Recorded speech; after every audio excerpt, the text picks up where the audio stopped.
Hi, hello, வணக்கம். எல்லாரும் எப்படி இருக்கீங்க? இது சன்பீடியா தமிழ். நான் உங்கள் சோழராஜன். நீங்க விரும்புகின்ற நபர் நொடியில உங்களுக்கு வசியமாகணுமா? உங்கள் மேல் ஈர்ப்பு கொள்ளணுமா? அப்படின்னா, ராத்திரி நீங்க தூங்குறதுக்கு முன்னாடி, அவங்க தூங்குற நேரம் பார்த்து, இந்த ஒரு விஷயத்த செஞ்சீங்க அப்படின்னு சொன்னா, கண்டிப்பாக அவங்க நொடியில உங்களுக்கு வசியமாவாங்க. இதற்கு நிறைய கண்டிஷன்லாம் இருக்கு. சுலபத்துல இதெல்லாம் நடந்துராது. இதற்கு சில பயிற்சிகளை செய்யணும். அப்படி செஞ்சா கண்டிப்பாக நடக்கும். சில முக்கியமான விஷயங்கள்லாம் இருக்கு. பொதுவாவே கண்டவரை செய்வதல்ல. கண்டவரை வசியம் செய்வது என்பது தவறான விஷயம். அது அவ்வளோ சீக்கிரத்துல நடந்து ஏறாது. அறிமுகமான நபரை மட்டும்தான், நமக்கு ஏற்கனவே பரிச்சயமான நபர்கள், நமக்கு பேசி பழக்கமான நபர்களாக இருக்கணும். நம்ம மேல அவங்களுக்கு ஒரு நம்பிக்கை இருக்கணும். இதெல்லாம் இருந்தால் கண்டிப்பாக நீங்க இந்த முறையை முயற்சி செஞ்சீங்க அப்படின்னு சொன்னா கண்டிப்பாக அவர்கள் உங்களை நோக்கி ஈர்க்கப்படுவார். ஆணாக இருந்தாலும் பெண்ணாக இருந்தாலும். பொதுவாகவே அன்பு ஈர்ப்பு என்பதுதான் எல்லோருக்குமே இருக்கிற ஒரு முக்கியமான விஷயமா இருக்கு இந்த உலகத்துல. உலகத்திலேயே ரெண்டு முக்கியமான விஷயம் மனித குலத்துக்கு. மற்றவங்க மேல அன்பு காட்டுறது, அவங்க நம்மக்கிட்ட எப்போதுமே அன்பு காட்டணும்னு நினைக்கிறது, நாம பிடிச்சவங்களோட நாம இணையிறது, நம்மளை நமக்கு பிடிச்சவங்களுக்கு பிடிக்கணும். இது ஒரு விஷயம். அடுத்தது வசதி வாய்ப்போடு இருக்கணும். பணம். நம்மளை பிடிச்சவங்களுக்கு நம்ம பிடிக்கணும்னாலும் சரி, அவங்க நமக்கு பிடிக்கணும்னாலும் சரி, நம்மளை அவங்களுக்கு பிடிக்கணும்னாலும் சரி, இதுக்கு நடுவில் ஒரு சின்ன விஷயம் இருக்கதான் செய்யுது, இந்த செல்வம் என்பது. புனிதமான காதலுக்கு பணம் தேவையில்லைன்னு சொல்வதெல்லாம் டைலாக்காக தான் இருக்கும். நிஜ வாழ்க்கையில காதலிக்கிற காலங்கள் முடிந்து திருமணம் ஆகும் போது பார்த்தீங்கன்னா, திருமண பந்தம் ஆரம்பிச்சதுக்கு அப்புறம் அங்க பணத்தோட முக்கியத்துவம் என்பது அதிகமாயிடுது. ஏன்பா கல்யாணம் பண்ணும்போது வரதட்சணை வாங்கியிருந்தாம்பா கல்யாணம் பண்றீங்க. அடுத்தது என்ன பண்றீங்க? பொண்ணு வீட்டுல இருந்து இதை கொடுங்க அதை கொடுங்கன்னு மாப்பிள்ளை வீட்டுல கேட்கறதும், பெண்கள் பல விதமான கோரிக்கைகளை வைக்கிறதும், இப்படி இருக்கணும் வேலை, அப்படி இருக்கணும் எதிர்காலத்துல, இப்படி இருக்கணும் அப்படி இருக்கணும்னு நார்மலான விஷயங்களை காட்டிலும் அதிக எதிர்பார்ப்போடு இருக்கிறதும், பெண்கள் வீட்டில் பல அதிகமான வரதட்சணை மாப்பிள்ளை வீட்டில் எதிர்பார்க்கறதும் இந்த காலத்தில் இருக்கத்தானே செய்யுது. அப்போ இந்த இடத்துல என்னதான் காதல் மனமாக இருந்தாலும் பணத்தோட முக்கியத்துவம் என்பது நடுவில் நிற்கிது. நமக்கு இந்த டாபிக் வேணாம், இருந்தாலும் சொல்கிறேன் பொதுவாக. அதனால இந்த உலகத்தில் ரெண்டு விஷயத்துக்கு முக்கியத்துவம் உண்டு. ஒன்று மனம், இன்னொன்று பணம். பணத்தால் மனமே முறிவடைந்து கூட போகுது சில நேரங்களில். பணம் இல்லாத போது தான் மனத்தை பற்றி பேசுகிறாங்க. மனம் இணைந்ததுக்கு அப்புறம் அந்த இடத்துல பணம் வேலை காமிச்சு. அதனால இந்த உலகத்துல எந்த காலத்திலையுமே மனத்துக்கும் பணத்துக்கும் ஒரு தேவைகள் இருந்துகிட்டே தான் இருக்கும். நாம் விரும்புகின்ற நபருக்கு என்ன பிடிக்கணும், அவங்களுக்கு என்ன பிடிக்கணும், என்ன அவங்களுக்கு பிடிக்கணும்ன்ற ஒரு எண்ணம் இருந்துகிட்டே தான் இருக்கும் இல்லையா? இதுதான் மனித குலம். இந்த அன்பின் வெளிப்பாடு காதலா மாறும். பல வகையிலையும் அன்பு பரிமாற்றங்கள் இருக்கு. அதனாலதான் இதுக்கு எப்போதுமே ஒரு டிமாண்ட் இருந்துகிட்டு இருக்கு. இந்த மாதிரி நமக்கு பிடிச்சவங்களை நாம அட்ராக்ட் பண்ணணுன்ற விஷயங்கள் எவர்கிரீனான ஒரு விஷயங்கள், எந்த காலத்திலும் தேவையான விஷயமா இருக்கு, எதிர்பார்க்கிற விஷயமா இருக்கு. ஏன்னா மனிதனுடைய அந்த உணர்வுகள் என்பது முக்கியமானது. அன்பிற்காக படைக்கப்பட்ட ஒரு ஜீவனாக அதிகப்படியான அன்பை செலுத்தக்கூட. அன்பு என்னன்னா, அன்பை வெளிப்படுத்துகிற வார்த்தைகளால் வெளிப்படுத்துகிற ஒரு ஜீவன்னா அது மனித இனம். மற்ற உயிரினங்களுக்கெல்லாம் அன்பு இருக்கும், அதை வார்த்தைகளால் வெளிப்படுத்தாது, உணர்வுகளால் அதனுடைய செயல்முறையினால வெளிப்படுத்தும். ஆனால் மனிதர்கள் வார்த்தையாலும் செயலால அவங்களுடைய நன்றி கடனை வெளிப்படுத்துவாங்க, உணர்வுகளை, அன்பின் உணர்வுகளை. அதனால எப்போதுமே இந்த அன்பிற்காக இயங்குகிற மனம் என்பது மனிதர்களுக்கு எப்போதுமே இருக்கிற ஒரு விஷயம். அதனால தான் இப்படிப்பட்ட விஷயங்களை நாம் முடிந்த வரைக்கும் முயற்சி பண்ணி நமக்கு பிடித்தவர்களை நம்ம வந்து ஈர்க்க செய்கிறோம். இது போன்ற உதாரணங்களை நம்ம சொல்லும் போது சில பேர் வந்து விஷயத்த நேரா சொல்லுங்க, வளவளன்னு மணிக்கணக்கா பேசாதீங்கன்னு சொல்றவங்களாம் இருக்கிறாங்க. ஒவ்வொருத்தங்களுக்கும் ஒரு ஒரு பாணி. சொல்கிற விஷயத்தை வெளிப்படுத்துகிற விஷயத்த உவமைகளோட சொல்வது என்பது சில பேருக்கு பிடிச்ச ஒரு விஷயமா இருக்கும். சொல்வது என்னுடைய உரிமை. நான் இப்படி தான் சொல்வேன். நீங்க கேட்க முடிஞ்சா கேட்கலாம். கேட்க முடியலனா ஸ்கிப் பண்ணலாம். ஏன்னா நான் இப்படி தான் டிஸ்கிரைப் பண்ணுவேன். நான் சொல்ற விஷயத்த ஒரு அழுத்தம் திருத்தமாக பல உதாரணங்களுக்கு மத்தியில சொல்லும்போது விரைவாக உங்களுக்கான அந்த விஷயங்கள் தெளிவாக புரிஞ்சிடும். நான் கிளாஸ் எடுக்கிற முறையும் அப்படிதான் இருக்கும். வந்தோம் அப்படியே ஒரு மந்திரத்தையோ ஒரு ஃபார்முலாவையோ சொன்னோம் அவ்வளோதான் முடிஞ்சிருச்சுன்னா அந்த டிஸ்கிரிப்ஷன் பண்ணுகிற வகுப்பிற்கு ஒரு அர்த்தமே கிடையாது. என்னுடைய இந்த பேச்சை கேட்டு வருகிறவர்கள் நிறைய பேர் இருக்கிறாங்க. சில பேர் வந்து ஃபாஸ்டான உலகத்தில் ரொம்ப ஃபாஸ்ட்டாக விரும்புகிறாங்க. எல்லோருக்கும் எல்லாமே பொருந்தாது. நம்ம வந்து எப்போதுமே நிதானமாக விஷயத்தை சொல்கிற ஒரு வகை, அவ்வளோதான். வேகத்துக்கெல்லாம் நம்மக்கிட்ட இடம் கிடையாது. நம்ம இப்படி தான் சொல்லுவோம். பொறுமை இருக்கிறவங்க கேட்கலாம். இப்போ வந்து பார்த்தீங்கன்னா இரவு நேரங்களில் பொதுவாகவே நம்மளுடைய எண்ண ஆற்றல்களை நாம் விரும்புகின்ற நபர்களுக்கு கடத்துவது என்பது ஆதிகாலம் முதலாக செய்கிற விஷயங்கள். நம்மளுடைய கலாச்சாரத்திலேயே பார்த்தீங்கன்னா பூஜைகள்லாம் இரவு நேரத்தில் செய்வாங்க. அதுவும் அமாவாசை பௌர்ணமி நாட்களில் இரவு பூஜை அப்படின்னு சொல்லி ஆலயங்களில் செய்வோம் பார்த்தீங்களா. அப்போ வந்து எனர்ஜி ஃபார்ம் வந்து ரொம்பவே ஒரு ஹை லெவலில் இருக்கும். காஸ்மிக் எனர்ஜி, இந்த டிவைன் எனர்ஜி எல்லாம். அதனால நம்ம ஈஸியாக நம்ம மைண்ட் அமைதியாக இருக்கும். அந்த சூழ்நிலையில் நிறைய நிசப்தங்கள், இந்த உலகத்தில் நிறைய இயக்கங்களோட சத்தங்கள் குறைவாக இருக்கும். அதனால என்ன ஆகும்னா இரவு நேரத்தில் பூஜைகளை செய்யும்போது நம்ம வந்து அந்த வைப்ரேஷன்களை ஃபீல் பண்ண முடியும். நம்மளுடைய மனமும் வந்து ஒன்றிக்கிட்டு வரும். அந்த தூக்க நேரமாக இருக்கும். நம்ம மூச்சுட்டு தான் இருப்போம், ஆனால் தூக்கம் வர வேண்டிய நேரம் அது. அதனால இரவு நேரத்தில் சில விஷயங்களை செய்வதற்கு ஏற்ற ஒரு செயல், மனம் சார்ந்த விஷயங்களை செய்வதற்கு இரவு நேரம் ஒரு சூட்டபிளான நேரம்.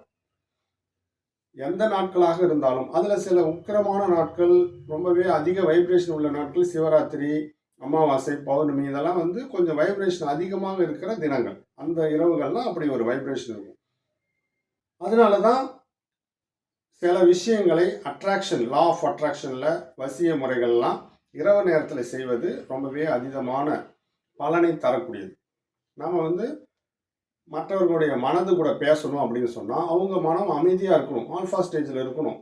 அவங்க தூக்கத்தை தழுவுகின்ற நேரமாகவோ இல்லை தூக்கத்தில் இருக்கிற நேரமாகவோ பார்த்து நீங்கள் மனதளவில் அவங்களோட பேரை சொல்லி பிரார்த்தனை செய்கிற பட்சத்திலையோ, அதாவது மந்திர உபாசனை செய்கிற பட்சத்திலையோ, அல்லது லா ஆஃப் அட்ராக்ஷன் அஃபர்மேஷன்களை சொல்லுகிற பட்சத்திலையோ குறிப்பிட்ட நபரை உங்களுடைய எண்ண அலைகள் தாக்கும். அவர்களுடைய எண்ணங்களோடு போய் சேரும். உங்களுடைய கருத்துக்களை அவர்களுக்கு டெலிபதியாக காமிக்கும். இதன் விளைவாக அவங்க மனசுல உங்களை பற்றியான எண்ணங்கள் ஊற்றெடுக்கும். இதன் விளைவாக அவங்க உங்களை நோக்கி ஈர்க்கப்படுவாங்க. இதுதான் இங்க நடக்கிற ஒரு விஷயம். இது ஒரு லா ஆஃப் அட்ராக்ஷன் மெத்தட்ல தான் செய்யறோம். இதுல மந்திரங்களை கலக்கும் போது, மந்திர வார்த்தைகளை சொல்லும் போது இது ஆன்மீக பயிற்சியா மாறிடும். அவ்வளவுதான். ஸ்பிரிச்சுவலா ஒரு மந்திரத்தை சொன்னாக்கா அது வந்து ஏதோ மேஜிக் பண்றாங்க, பிளாக் மேஜிக் பண்றாங்கன்றது மாதிரி ஆயிடும். இது பியூர் அண்ட் பியூரா வந்து பார்த்தீங்கன்னா லா ஆஃப் அட்ராக்ஷன், ஈர்ப்பு விதியை பயன்படுத்தி செய்கிற ஒரு முறை தான். ரொம்பவே எளிமையானது, அனைவருமே செய்யக்கூடிய விஷயங்கள் தான். இதற்கு எந்த விதமான பயிற்சிகள்னா ரொம்பவே அசாதாரணமான பயிற்சியாளர்கிட்ட போய் பயிற்சி எடுக்கணும்னா அவசியம் கிடையாது. இதை அப்படியே நீங்கள் ஃபாலோ பண்ணாலே போதும். உங்களுக்கான அந்த விரும்பிய நபருடைய எண்ணமானது உங்கள் பக்கம் திரும்பும். இப்போ எப்படி செய்யலாம் அப்படின்னு நம்ம இந்த பதிவில் பார்க்கலாம். ஒரு நாள் இரவில் 10லேருந்து ஒரு 11 மணி வாக்கில் நீங்கள் வந்து முன்கூட்டியே 1 மணி நேரம் முன்னாடியே சாப்பிட்டுட்டு ஃப்ரீ ஆகிடும். உங்கள் மனசில் எந்த விதமான பதட்டமோ குழப்பமோ அதீதமான அவர்கள் பற்றி எண்ணங்கள்லாம் எதுவுமே இருக்கக்கூடாது. ரிலாக்ஸாக இருக்கணும். 11 மணிக்கு மேலாக தனிமையான ஒரு இடத்துல அமைதியாக யாருடைய இடைஞ்சல்களும் இல்லாமல் அமர்ந்து எப்போதுமே ஒரு விரிப்பு விரித்து நீங்கள் நார்மலான சுகாசன முறையிலே அமர்ந்து முதுகு தண்டை மட்டும் நேராக வச்சுக்கணும். அதுதான் ரொம்ப முக்கியம். எப்போதுமே இந்த மாதிரி எந்த ஒரு ஈர்ப்பு விசை பயிற்சிகளை செய்யும் போதும் மூச்சு பயிற்சி என்பதை ஓரிரு முறைகள் செஞ்சிடணும். இந்த விஷயத்துக்கும் ஒரு 3 முறை மூச்சை நன்றாக உள்ளிழுத்து நிதானமாக வெளிவிடணும். இப்படி ஒரு 3 முறை செய்யுங்க. கவனத்தை மூச்சு மேலே வச்சு சில வினாடிகள்லேயே உங்கள் மனம் அமைதியாயிடும். இப்படி அமைதி ஆனதுக்கு அப்புறமா குறிப்பிட்ட நபரை, நீங்கள் விரும்புகின்ற அந்த நபரை நீங்கள் கண்ணை மூடி காட்சிப்படுத்தணும். அந்த நபர் உங்களை நோக்கி சிரிப்பதாக காட்சிப்படுத்தணும். காட்சிப்படுத்தி அந்த நபர்கிட்ட இந்த ஒரு வாக்கியத்தை உங்கள் மனசுல இருந்து அவர்களுடைய ஆறாவை சுற்றி வருவது போல ஒரு ஒளி பரவுவதாக கற்பனை செஞ்சு இந்த வாக்கியத்தை சொல்லணும். திருப்பி சொல்கிறேன். நீங்கள் கண்ணை மூடி மூச்சு பயிற்சி செஞ்சுட்டு உங்களுடைய மனதிலிருந்து ஒரு புத்தம் புதிய பிங்க் நிற கலரில் ஒரு ஒளி உங்களுடைய இதயத்திலிருந்து வெளிவந்து அந்த ஒளியானது நீங்கள் விரும்புகின்ற அந்த நபர் எழுத்த மாதிரி உங்கள் முன்னாடி இருப்பதாக கற்பனை பண்ணியிருக்கீங்களா, அவர்களை முழுமையாக இந்த ஒளி ஆக்கிரமிப்பதாக, அவர்களை முழுவதும் சுற்றி வளைப்பதாக கற்பனை பண்ணுங்க.